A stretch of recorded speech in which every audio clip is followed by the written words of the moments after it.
Pernahkah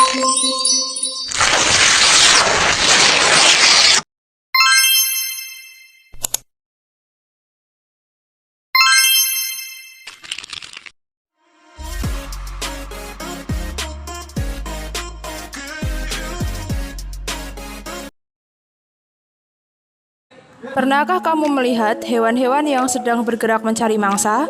Hal ini disebut dengan migrasi. Gimana sih cara hewan bermigrasi?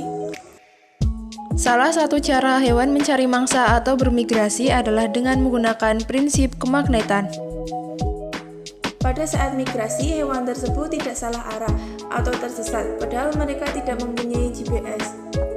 Hewan mampu mendeteksi medan magnet bumi. Fenomena tersebut dinamakan Biomagnetik.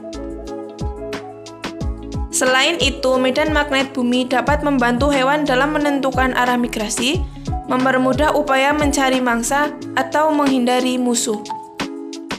beberapa contoh hewan yang melakukan migrasi adalah migrasi burung, ikan salmon, migrasi penyu, dan lobster duri. 1. Migrasi burung. Burung melakukan migrasi pada musim tertentu dengan menggunakan partikel magnetik yang ada pada tubuhnya untuk menciptakan peta navigasi dengan memanfaatkan medan magnet bumi. 2. Migrasi ikan salmon. Salmon memiliki kemampuan untuk kembali ke air tawar, tempat awal mereka menetas dan tumbuh setelah berenang mengarungi lautan. 3. Migrasi penyu. Tidak seperti hewan lainnya, penyu bermigrasi sendiri tanpa mengikuti penyu lain. Seorang peneliti mempelajari tingkah laku penyu saat dihadapkan dengan medan magnet yang berbeda-beda.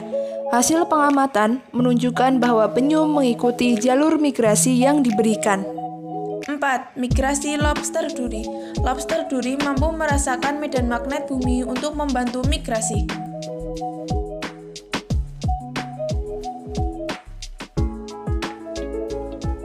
Sekian dari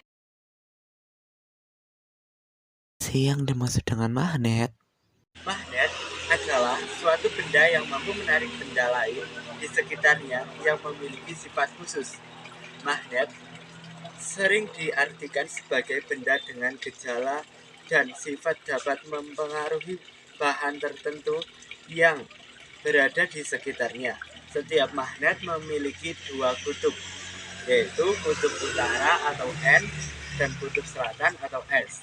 Magnet berasal dari batu magnet yang ditentukan di daerah Magnesia Yunani atau sekarang Minis. Dari kata dasar magnet diambil dari kata Magnesia atau Asia Kecil. Lebih dari 2000 tahun yang lalu, orang Yunani yang hidup di Magnesia menemukan batu yang dapat menarik benda-benda yang mengandung logam. Karena batu tersebut ditemukan di Magnesia, maka kemudian orang-orang Yunani menamai batu tersebut dengan nama magnetik. Magnetik sendiri sekarang lebih dikenal dengan sebutan magnet. Sebuah magnet dapat dibagi menjadi lebih kecil yang dinamakan magnet elementer. Magnet elementer besi mudah bergerak sehingga bersifat sementara. Sedangkan magnet elementer dari baja sukar bergerak sehingga bersifat tetap. Berdasarkan sifat kemagnetannya, benda dikelompokkan menjadi 3 jenis. Yang pertama adalah ferromagnetik, yang kedua paramagnetik, dan ketiga adalah diamagnetik. Ferromagnetik adalah benda-benda yang dapat ditarik kuat oleh magnet. Contoh benda yang bersifat ferromagnetik adalah besi dan baja. Paramagnetik merupakan benda yang ditarik lemah oleh magnet. Contoh benda yang bersifat paramagnetik adalah aluminium, tembaga, dan paletina. Diamagnetik adalah benda yang tidak dapat ditarik sama sekali oleh magnet. Contoh benda yang bersifat diamagnetik adalah cairan, kayu, senyawa organik seperti minyak bumi, dan beberapa jenis plastik. Contohnya besi, nikel, dan kobalt. Sedangkan paramagnetik adalah benda yang ditarik lemah oleh magnet. Contohnya platina, aluminium, dan garam. Dan diamagnetik adalah benda yang tidak dapat ditarik oleh magnet. Contohnya timah, seng, emas, dan bismut.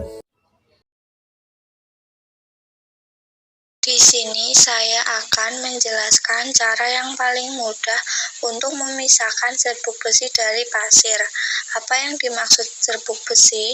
Serbuk besi adalah bagian dari hasil sisa potongan atau sisa pembubutan besi tuang yang merupakan hasil pemakaian industri. Apa yang dimaksud dengan pasir? Pasir adalah contoh bahan material yang berbentuk butiran. Bagaimana cara memisahkan serbuk besi dari pasir? Serbuk besi dari pasir mengandung material magnetik. Dengan demikian, cara yang paling mudah untuk memisahkan serbuk besi dari pasir adalah meletakkan magnet ke tumpukan pasir.